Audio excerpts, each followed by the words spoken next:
নমস্কার বন্ধুরা, welcome back to my channel. আপনারা দেখছেন আরবি স্পেশাল কিচেন। আর আমার চ্যানেলে এরকম নিত্য নতুন রেসিপির আপডেট পাওয়ার জন্য এক্ষুনি আরবি স্পেশাল কিচেন চ্যানেলটা সাবস্ক্রাইব করে দেবেন। আর পাশে থাকা বেল আইকনটা ক্লিক করে অল অপশানটাকে অ্যাক্টিভ করে রাখবেন, তাতে আমার চ্যানেলে শেয়ার করা এরকম নিত্য নতুন রেসিপির আপডেট সবার আগে আপনারা পেয়ে যাবেন। আজকের রেসিপি সয়া চিলি। খুব সহজ পদ্ধতিতে আমি এই রেসিপিটা তোমাদের সাথে শেয়ার করব, যাতে তোমরাও বাড়িতে খুব সহজভাবে এই রেসিপিটা ঝটপট বাড়িতে বানিয়ে নিতে পারবে। আর এই রেসিপিটা একটা নিরামিষ ডিশ হলেও আমিষ ডিশের মধ্যে কোনো অংশে কম না। এই ডিশটা বাড়িতে একবার বানিয়ে দেখতে পারো, বানানো খুব সহজ আর খুব কম সময়ের মধ্যেই কিন্তু এই রেসিপিটা ঝটপট তৈরি করে ফেলা যায়। আর এর স্বাদ হয় মুখে লেগে থাকার মতো।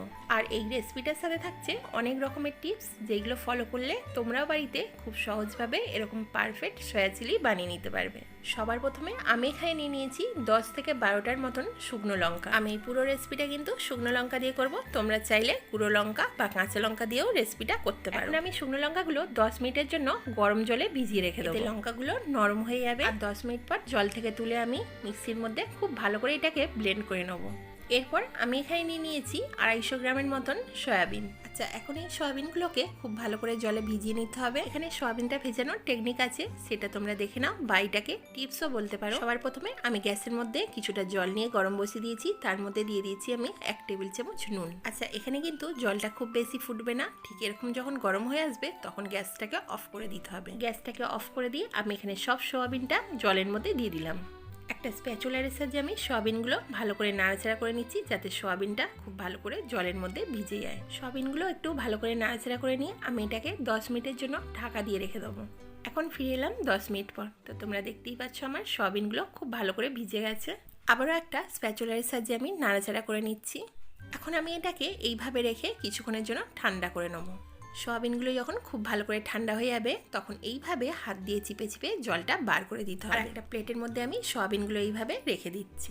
এই টেকনিকে যদি তোমরা সয়াবিনগুলো বয়েল করে নাও তাহলে সয়াবিনগুলো খুব সফট হবে।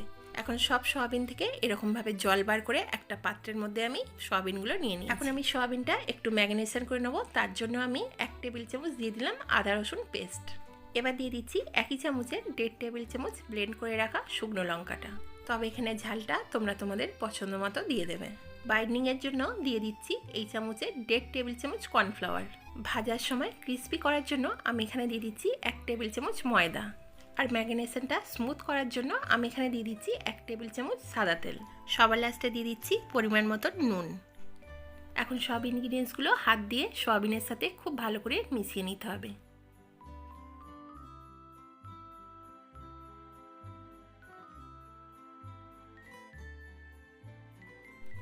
তো দেখতেই পেলে বন্ধুরা, আমি সয়াবিনটা খুব ভালো করে হাত দিয়ে ম্যারিনেশন করে নিলাম।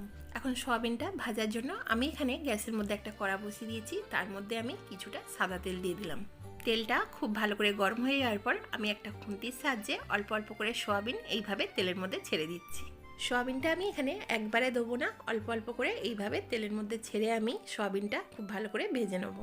আচ্ছা, এখানে কিন্তু গ্যাসের ফ্লেমটা হাইতে রেখে সয়াবিনগুলো আমি ভেজে নেবো। একটা খুন্তির সাহায্যে এপিট ওপিট এরকম উল্টে পাল্টে নাড়াচাড়া করে আমি সয়াবিনগুলো ক্রিস্পি করে ভেজে নিচ্ছি। আর সয়াবিনগুলো ভাজতে কিন্তু বেশিক্ষণ টাইম লাগে না, 2 থেকে 3 মিনিট এরকম নাড়াচাড়া করতে করতে সয়াবিনগুলো আমার এখন ভাজা হয়ে গেছে। এখন একটা ছাঁকনির সাহায্যে ছেঁকে ছেঁকে আমি একটা প্লেটের মধ্যে সয়াবিনগুলো তুলে নেব। আচ্ছা, সেকেন্ডবারের জন্য যখন আমি সয়াবিনগুলো ভাজবো তখন অবশ্যই কিন্তু তেলটাকে হাই ফ্লেমে গরম করে নিতে হবে, না হলে কিন্তু সয়াবিনগুলো কড়াতে লেগে যাওয়ার ভয় থাকবে। তো আমি একই প্রসেসে সব সয়াবিনগুলো এইভাবে ভেজে একটা প্লেটের মধ্যে নামিয়ে নিলাম। আমি এখানে কিছু সবজিকে ডুমডুমো করে কেটে নিয়েছি, যেমন গ্রিন ক্যাপসিকাম, রেড ক্যাপসিকাম আর কিছুটা পেঁয়াজ। এখন আমি একই কড়ার মধ্যে কিছুটা তেল গরম বসিয়ে দিয়েছি, তার মধ্যে আমি 2 টেবিল চামচ আদা রসুন বাটা দিয়ে দিলাম। এখন এই মশলাটাকে একটা খুন্তির সাহায্যে খুব ভালো করে নাড়াচাড়া করে নিচ্ছি, যাতে মশলাটা থেকে কোনো রকম কাঁচা গন্ধ না থাকে। 2 থেকে 3 মিনিট মশলাটা ভালো করে নাড়াচাড়া করে নেওয়ার পর আমি এখানে 2 টেবিল চামচ ব্লেন্ড করে রাখা শুকনো লঙ্কাটা দিয়ে দিলাম। এখন আবার ওইটাকে কিছুক্ষণের জন্য একটা খুন্তির সাহায্যে ভালো করে নাড়াচাড়া করে নিচ্ছি। মশলাটা থেকে যখন এইভাবে তেল ছেড়ে আসবে তখন আমি এর মধ্যে দিয়ে দেবো কিছুটা ডুমডুমো করে কেটে রাখা পেঁয়াজ। পেঁয়াজটা আমি 2 থেকে 3 মিনিটের মতো একটু নাড়াচাড়া করে নিচ্ছি মশলাটার সাথে। এর মধ্যে আমি সামান্য একটু জল অ্যাড করে দিয়েছিলাম। এখন দিয়ে দিচ্ছি ডুমডুমো করে কেটে রাখা গ্রিন ক্যাপসিকাম। আবারও একটু কিছুক্ষণের জন্য নাড়াচাড়া করে নিচ্ছি। সবার লাস্টে দিয়ে দেবো রেড ক্যাপসিকামটা। সব কিছু দিয়ে দেওয়ার পর একটা খুন্তির সাহায্যে আমি আবারও 4 থেকে 5 মিনিট একটু নাড়াচাড়া করে নেবো। আচ্ছা, আমি এখানে কোনো সবজি কিন্তু ওভার কুক করবো না। 4 থেকে 5 মিনিট এটাকে নাড়াচাড়া করে নিয়ে আমি ভেজিটেবিলগুলো 30% বয়েল করে নেবো। এখন আমি এখানে দিয়ে দেবো 3 টেবিল চামচ টমেটো সস, দিয়ে দিলাম এই চামচের 1 টেবিল চামচ সয়া সস। সব সস দিয়ে দেওয়ার পর আবারও আমি 2 থেকে 3 মিনিট একটু নাড়াচাড়া করে নিচ্ছি। এখন এর মধ্যে আমি দিয়ে দিচ্ছি পরিমাণ মতন নুন, আর অবশ্যই দিয়ে দিতে হবে 1/2 টেবিল চামচ চিনি। সবার লাস্টে দিয়ে দিচ্ছি সামান্য একটু আজিনামোটো, তবে এইটা একেবারেই অপশনাল। তোমরা যদি এখানে আজিনামোটো দিতে না চাও তাহলে এটাকে স্কিপ করতে পারো। এখন কিছুক্ষণের জন্য নাড়াচাড়া করে আমি সবজিগুলোকে ভালো করে মিশিয়ে নিচ্ছি। আচ্ছা, এখানে কিন্তু সামান্য একটু তোমরা যদি চাও জল অ্যাড করে দিতে পারো। আমি এখানে সামান্য একটু জল অ্যাড করে দিয়েছিলাম। এখন আমার ভেজিটেবিলগুলো 70% বয়েল হয়ে গেছে। আমি তোমাদেরকে আগেই বলেছিলাম এই রেসিপিটা করার জন্য আমি এখানে ভেজিটেবিলগুলো খুব বেশি বয়েল করবো না। এখন আমার ভেজিটেবিলগুলো পারফেক্টলি রেডি হয়ে গেছে। এখন আমি ফ্রাই করে রাখা সয়াবিনগুলো এর মধ্যে দিয়ে দিলাম। এখন সয়াবিনটা আমি মশলার সাথে খুব ভালো করে নাড়াচাড়া করে মিশিয়ে নিচ্ছি। তবে আমি এখানে কোনো রকম জল অ্যাড করব না। তবে তোমরা যদি এটাতে একটু গ্রেভি বানাতে চাও তাহলে অবশ্যই কর্নফ্লাওয়ার জল গুলে এটাকে একটু গ্রেভি করে নিতে পারো।